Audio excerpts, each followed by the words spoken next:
आज हम BA part first के फिजिकल ज्योग्राफी में एटमॉस्फेयर में आगे जो अध्ययन करेंगे वो वायुमंडल की परतें। वायुमंडल की जो परतें हैं वो कौन कौन सी हैं उसके बारे में विस्तृत जानकारी। वायुमंडल में जो परतें जाती है, फर्स्ट है क्षोभमंडल। क्षोभमंडल वायुमंडल का सबसे निचला स्तर है जिसकी अधिकतम सीमा 8 से 18 किलोमीटर तक है। विषुवत रेखा पर ये 18 किलोमीटर या ध्रुवों पर 8 किलोमीटर है। उसका जो कारण है वो मुख्य है कि टेम्परेचर, क्योंकि ध्रुवीय क्षेत्रों में कम टेम्परेचर पाया जाता है, इसलिए वायु भार नीचे अधिक रहता है और ध्रुवीय क्षेत्र भूमध्यरेखीय क्षेत्रों में वायु भार कम रहता है। दूसरा है क्षोभमंडल की ऊंचाई विषुवत रेखा पर अधिक तथा ध्रुवीय भागों पर कम पाई जाती है। ये संवहन के कारण होता है। संवहन के कारण से तात्पर्य यह है कि हवाएं गर्म होकर ऊपर उठती हैं। तीसरा है क्षोभमंडल की ऊंचाई में ऋतु परिवर्तन हुआ करता है। जाड़े की अपेक्षा गर्मियों में इसकी सीमा ऊंची हो जाती है। वायुमंडल में उपस्थित गैसों का 95% क्षोभमंडल में पाया जाता है। क्षोभमंडल की अगली विशेषता है कि क्षोभमंडल में मौसमी घटनाओं का विशेष महत्व है। मौसम की प्राय सभी घटनाएं कोहरा, बादल, ओले, आंधी तूफान, मेघ गर्जन, विद्युत प्रकाश आदि इसी भाग में घटित होती है।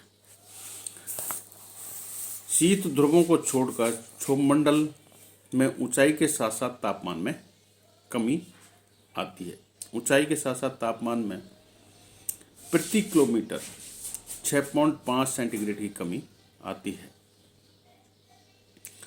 जिससे सामान्य तापमान हार्श दर कहते हैं।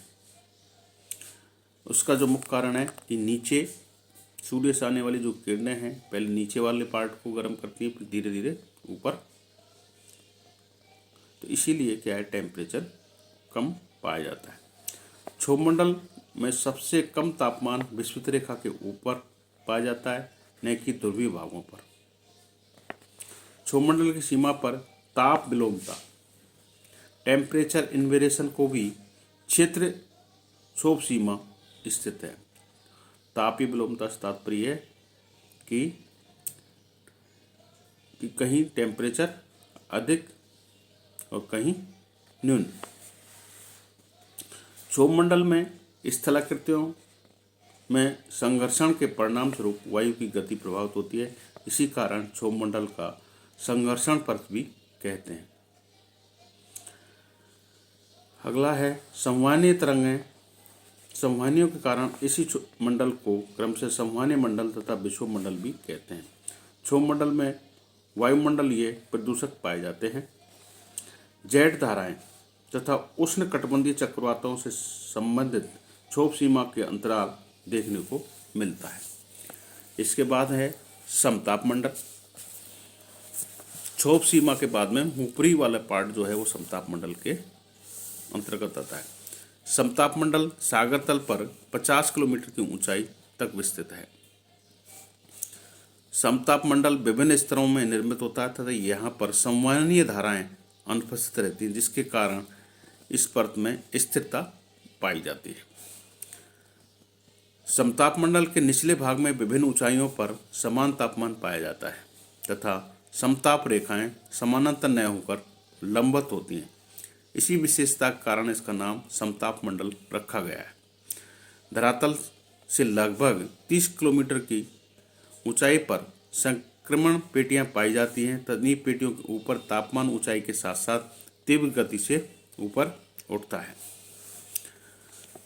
अगला ग्रीष्म ऋतु में समताप मंडल तापमान में अक्षांशों के साथ साथ वृद्धि ध्रुवों तक बनी रहती है, किंतु शीत ऋतु में 50 से 60 डिग्री अक्षांशों के बीच समताप मंडल में सबसे अधिक गर्म रहता है।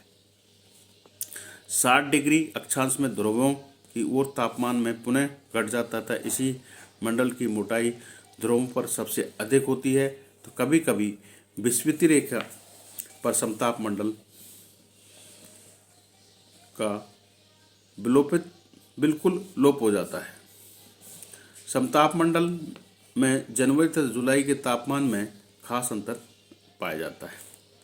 निचले समताप मंडल में ऊंचाई के साथ साथ वायु की गति में कमी होती है तथा ऊपरी समताप मंडल में पुनः वृद्धि हो जाती है।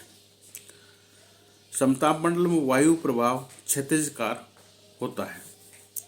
समताप मंडल में अत्यधिक शुष्कता पाई जाती है। सामान्यतः यहाँ पर बादल नहीं पाए जाते, परंतु कभी कभी जलवाष्प की उपलब्धता होने पर दुर्लभ बादल मदर ऑफ पर्ल अथवा निक्रेस मेघ देखने को मिलते हैं। समताप मंडल में ओजोन परत पाई जाती है तथा यह ओजोन परत सूर्य से पृथ्वी की ओर आने वाली हानिकारक पराबैंगनी किरणों को सोख पृथ्वी पर बसे जीवन को की रक्षा करती हैं तथा सौर्य ताप का अवशोषण के कारण इसका तापमान में वृद्धि होती है। समताप मंडल के ऊपरी समताप सीमा पाई जाती है जो कि समताप मंडल के मध्य मंडल से अलग करती है। इसके बाद में मध्यमंडल,